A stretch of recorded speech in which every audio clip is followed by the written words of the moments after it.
వేసవిలో ఉండే అధిక ఉష్ణోగ్రత, వాతావరణంలో ఉండే తక్కువ తేమ కూరగాయల సాగుకు ప్రతిబంధకమవుతుంది. వీటిని అధిగమించి వేసవిలో కూరగాయలను సాగు చేసి లాభాలు పొందాలంటే రైతులు వేసవికి అనువైన కూరగాయల రకాలను ఎన్నుకోవాలి. వేసవిలోని అధిక ఉష్ణోగ్రత, వడగాల్పుల వల్ల మొక్క పెరుగుదల తక్కువగా ఉండి పూత, పిందె తగ్గి తద్వారా దిగుబడులు తగ్గుతాయి. అందువల్ల రైతులు కొన్ని ప్రత్యేక యాజమాన్య పద్ధతులను చేపట్టాలని సూచిస్తున్నారు కరీంనగర్ జిల్లా జమ్మికుంట కృషి విజ్ఞాన కేంద్రం శాస్త్రవేత్త వేణుగోపాల్.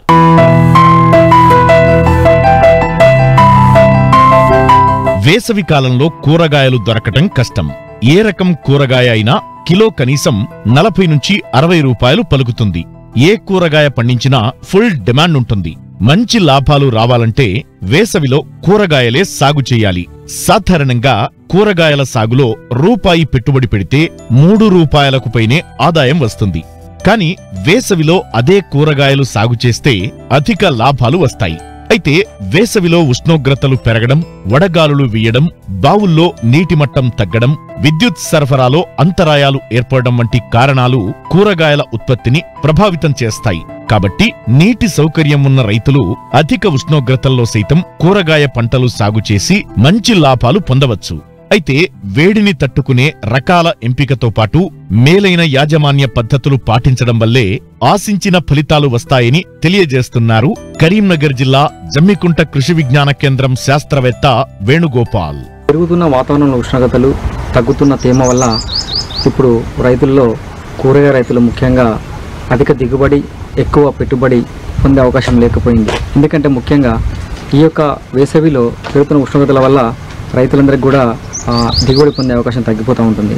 కారణంగా ప్రతి ఒక్క రైతు కూడా ఈ యొక్క ఎండాకాలంలో, వేసవికాలంలో కొన్ని ముఖ్యమైన మెలకులు పాటించి కూరగాయల సాగు చేపట్టినట్లయితే మనకు ఎక్కువ అధిక లాభాన్ని పొందే అవకాశం ఉంటుంది. కాబట్టి రైతులందరూ కూడా, ఈ కూరగాయలు పండించే రైతులందరూ ముఖ్యంగా ఈ సమ్మర్లో అంటే మన వేసవికాలంలో ఎంచుకునే విత్తనం నుంచి ప్రతి ఒక్క మెలకును పాటించినట్లయితే మనకు తక్కువ పెట్టుబడితో ఎక్కువ ఆదాయాన్ని పొందే అవకాశం ఎక్కువగా ఉంటుంది. కాబట్టి రైతులందరూ కూడా ఈ యొక్క విత్తన ఎంపికలో అంటే మనకు ఈ యొక్క వేసవి కాలానికి తగినట్టుగా ఏ విత్తనాలు ఎంచుకోవాలి, టమాటా అయితే ఏ విత్తనం ఎంచుకోవాలి, బెండ అయితే ఏ విత్తనం ఎంచుకోవాలి, ఇలాంటి ఆలోచన చేసుకొని మనం ముఖ్యంగా విత్తనం తీసుకునే సమయంలోనే మనము సమ్మర్కి సూటబుల్ అయినటువంటి వెరైటీని తీసుకోవడం ద్వారా మనము ఈ యొక్క అధిక వేడిని తట్టుకొని, అధిక ఉష్ణోగ్రత తట్టుకొని మనకు పూత కానీ పిందె కానీ ఎక్కువ పడే అవకాశం ఉంటుంది. కాబట్టి ఈ యొక్క విత్తన ఎంపికలో మెలకులు పాటించాలి.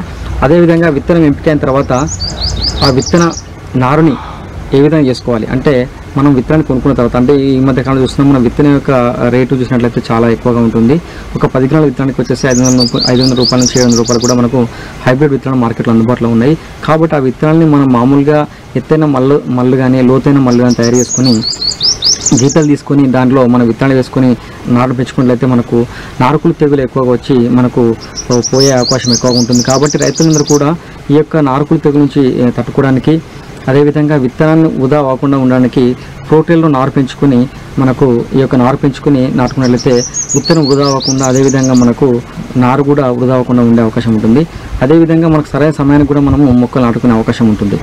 ముఖ్యంగా రైతులందరూ కూడా ఈ యొక్క నారు పెంచుకునే దశలో మనకు విత్తనాన్ని ఏదైతే విత్తనం తీసుకుంటామో అవసరమైతే మనము ఈ రసం పీల్చే పురుగుల నుంచి, బెడ నుంచి తప్పించుకోవడానికి ఇమ్రాక్లోపిడ్ మందును మన యొక్క విత్తనాన్ని కూడా పట్టించి మనం నాటుకున్నట్లయితే మనకు రసం పీల్చే పురుగుల బెడద అనేది ఎక్కువగా మనకు వచ్చే అవకాశం తక్కువగా ఉంటుంది. కాబట్టి విత్తనం నుంచి ఈ యొక్క మెలకులు పాటిస్తూ, అదేవిధంగా నారు దశలో మెలకులు పాటించి మొక్కలు నాటుకున్న తర్వాత మనకు అసలైన పంటలో మనం నాటుకున్న తర్వాత ఆ టమాటా కానీ, వంగ కానీ, మనం మిర్చి పంటలు ఏవైతే మనం అనుకుంటున్నామో ఆ పంటలు వేసినట్లయితే ఆ పంటల్లో మనము ఉత్తరం నుంచి దక్షిణ దిశలో మనము ఆముదం పంటను కానీ, మొక్కజొన్న పంట కానీ వేసుకున్నట్లయితే మనకు ఈ యొక్క ఎక్కువ వేడిని తట్టుకునే విధంగా మనకు ఈ యొక్క ఎండ ఆ యొక్క మొక్కల మీద పడకుండా ఉండే విధంగా మనము చూసుకున్నట్లయితే మనకు ఈ యొక్క ఆవిరి అంటే మనకు మొక్క నుంచి ఆవిరి అయ్యేది కానీ, ఆ యొక్క భూమిలో నుంచి, నేల నుంచి ఆవిరి నీటి తేమ శాతాన్ని తగ్గించే అవకాశం ఉంటుంది. కాబట్టి ఈ యొక్క నీడని ఇవ్వడం వల్ల ఆ యొక్క తేమ అనేది కాపాడిన వాళ్ళం అవుతాము. అదేవిధంగా మనము ఈ యొక్క ఒకవేళ మనం ఈ యొక్క ఆముదం పంటలకు మనం వేరేనట్లయితే మనకు ఒకవేళ మల్చింగ్ పద్ధతి అంటే మనం నీటిని ఆగబట్టే అంటే మనకు నీటిని పట్టి ఉంచేటువంటి పద్ధతుల్లో మల్చింగ్ పద్ధతి అంటే మనకు సేంద్రియ మల్చింగ్ అందుబాటులో ఉంటుంది. అదేవిధంగా మన ప్లాస్టిక్ మల్చింగ్ కూడా అందుబాటులో ఉంటుంది. సేంద్రియ మల్చింగ్లో మనకు రాలిపోయిన చెట్ల నుంచి రాలినటువంటి ఆకుల్ని కానీ, మన పల్లి చెక్క కానీ, ఇవన్నింటిని కూడా మనము ఈ యొక్క మనం పాదుల్లో వేసుకున్నట్లయితే మనకు నీటిని పట్టి ఉంచే అవకాశం ఎక్కువ ఉంటుంది. లేదు అనుకుంటే మనకు ప్లాస్టిక్ మల్చింగ్ అందుబాటులో ఉంటుంది. కాబట్టి ప్లాస్టిక్ మల్చింగ్ కూడా తీసుకున్నట్లయితే మనకు ఈ యొక్క కలుపు బిడద నుంచి కూడా మనము తప్పించుకునే వాళ్ళం అవుతాము. కాబట్టి డ్రిప్ పద్ధతిని కానీ, అదేవిధంగా మనకు స్ప్రింక్లర్స్ అంటే మనకు బిందు సేద్య పద్ధతి, అదేవిధంగా తుంపల సేద్య పద్ధతిలో మనం కూడా ఈ యొక్క వేసవి కాలంలో మనము నీటిని ఇచ్చినట్లయితే మనకు నీటి వృధా అవ్వకుండా ఉంటుంది. నీటి ఎద్దడి లేకుండా పూతకు ముందు, అదేవిధంగా పూత సమయంలో పిండి సమయంలో నీటి ఎద్దడి లేకుండా మనం చూసుకున్నట్లయితే మనకు కావాల్సినటువంటి దిగుబడి పొందే అవకాశం మనకు ఉంటుంది. ముఖ్యంగా మనకు ఈ యొక్క సమ్మర్లో మనకు 35 డిగ్రీలు దాటిన సందర్భాల్లో మనము ఈ యొక్క పూత అనేది రాలిపోయే అవకాశం ఎక్కువ ఉంటుంది. దీని ద్వారా ఏంటంటే మనకు ప్లానఫిక్స్ అనే మందు మార్కెట్లో అందుబాటులో ఉంది. మన 10 లీటర్ నీటిలో ఒక 3 నుంచి 4 మిల్లీలీటర్లని కలిపి మనం పిచికేసినట్లయితే ఈ యొక్క పూత రాలిపోయే అవకాశం తక్కువగా ఉంటుంది. అదేవిధంగా మనకు సైకోసిల్ అనే మందు కూడా మార్కెట్లో అందుబాటులో ఉంది. అది లీటర్ నీటికి 2.5 గ్రాములు ఆ యొక్క మందుని కలిపి పిచికారీ చేసినట్లయితే మనకు ఆ పిందె అనేది రాలిపోయే అవకాశం తక్కువగా ఉంటుంది. కాబట్టి రైతులందరూ కూడా ఈ యొక్క పూత పిందె దశలో ఈ యొక్క మందుని పిచికారీ చేసుకోవచ్చు. ముఖ్యంగా మనకు తీయటి కూరగాయలు తీసుకున్నట్లయితే మనకు మనం ఇచ్చేటువంటి ఎరువుల్లో అంటే నత్రజని ఎక్కువ శాతం ఉండడం వల్ల కూడా మనకు ఈ యొక్క మగపూలు ఎక్కువగా వచ్చే అవకాశం ఉంటుంది. కాబట్టి మనకు మొక్కలు నాటుకున్న తర్వాత అంటే విత్తనాలు నాటుకున్న తర్వాత 2వ ఒక్కల దశలో అదేవిధంగా 4వ ఒక్కల దశలో బోరాన్ మందుని మనము 1 లీటర్ నీటికి 1 గ్రాము కలిపి పిచికారినట్లయితే మనకు మగపూలు ఆడపూల నిష్పత్తి కూడా సరైన విధంగా ఉండి సరైన సమయానికి మనకు ఆడపూల నిష్పత్తి ఎక్కువ వచ్చి మనకు ఎక్కువ కింద పడే అవకాశం ఉంటుంది. అదేవిధంగా మనకు ఒకవేళ మొక్కల్లో మనకు మిగతా పంటల్లో మనకు ఆకులు వల్లినట్లయినా కానీ మనకు టమాటా కానీ మన బెండ కానీ ఆకులు పడినట్లయితే మనకు యూరియా అనేది పిచికారి మనం 1 లీటర్ నీటికి 10 గ్రాములు కలుపుకొని పిచికారినట్లయితే మనకు ఈ ఆకు వడ్లింపు అనేది కూడా తగ్గే అవకాశం ఉంటుంది. ఎందుకంటే వడగాళ్ళు ఎక్కువ రావడం వల్ల కూడా నీరు అనేది ఆవిరి రావడం వల్ల ఆకులన్నీ ముడతకు వచ్చే అవకాశం ఉంటుంది. కాబట్టి ఈ యొక్క యూరియా పిచికారి ద్వారా కూడా మనము ఆకు ముడత నుంచి మనము కొంచెము సర్వైవ్ అవ్వచ్చు. ముఖ్యంగా కూరగాయలు, ఆకుకూరల సాగులో అధిక దిగుబడిని పొందాలంటే ఎరువుల యాజమాన్యం కీలకం.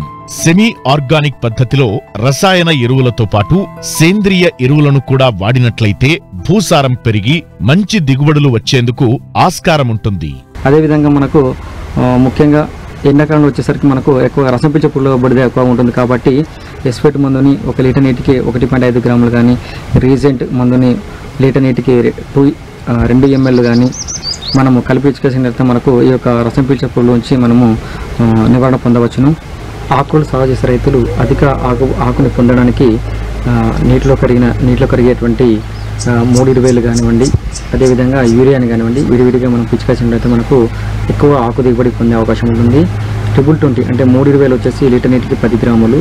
అదేవిధంగా యూరియా అయితేనేమి యూరియా కూడా లీటర్ నీటికి 10 గ్రాములు కలిపి పిచికేసినట్లయితే మనకు ఆకు కూడా పచ్చగా ఉండి ఎక్కువ పొందే అవకాశం ఎక్కువ ఉంటుంది. మిరపల పూత దశలో ఉన్నటువంటి రైతులందరూ కూడా ట్రైకాంటల్ మందును 2 మిల్లీగ్రాములని 10 లీటర్ల నీటిలో కలిపి పిచికారీ చేసినట్లయితే మనకు మిరపలో పిండ కానీ ఆ పూత కానీ రాలిపోయే అవకాశం తక్కువగా ఉంటుంది. ఇది కూడా గమనించుకోవాలి. అదేవిధంగా ఆకుకూరలు కాయగూరలని కోసే అందరు రైతులందరూ కూడా సాయంకాలంలో కోయడం ద్వారా మనకేంటంటే ఆ యొక్క బరువు అనేది తగ్గకుండా ఉండి నాణ్యమైన పంటని మనము మార్కెట్ తీసుకునే విధంగా అవకాశం ఉంటుంది. దీంతో పాటు రాసాయనిక ఎరువులనే వేసే ప్రతి రైతు కూడా రాసాయనిక ఎరువులతో పాటు సేంద్రియ ఎరువులను కూడా వాడడం ద్వారా మనకు ఈ యొక్క భూమి యొక్క కర్బన శాతం పెరుగుతుంది. అదేవిధంగా భూమి గుల్లగా ఉండడం వల్ల కూడా మొక్కకు ఆక్సిజన్ సరిగా అందుతుంది. అదేవిధంగా మొక్కకి నీటి ఇద్దరు లేకుండా ఉండి మొక్క మంచిగా పెరిగి ఎక్కువ దిగుబడి పొందే అవకాశం ఉంటుంది.